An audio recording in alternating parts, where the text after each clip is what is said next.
శాసనసభలో చెప్పాను, బడ్జెట్ సమావేశాల్లో మీరు 7 లక్షల కోట్ల అప్పు అని చేస్తున్న గోబల్స్ ప్రచారం తప్పు.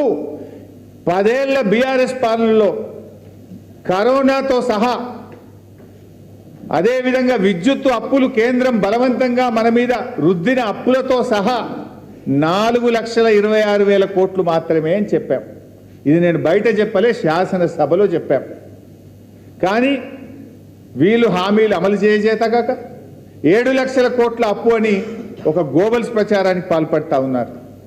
10 ఏళ్లలో బీఆర్ఎస్ ప్రభుత్వం కరోనా లాంటి క్లిష్టమైన సమయంతో సహా 4,26,000 కోట్ల అప్పు చేస్తే రేవంత్ రెడ్డి గారు ఒక్క ఏడాదిలోనే 1,00,000 కోట్లు దాటింది. ఈయన చేసిన అప్పు 1,00,000 కోట్లు దాటింది. అంటే నువ్వు 5 ఏళ్లలో 5 లక్షల కోట్ల అప్పు దాటుతుంది నీది.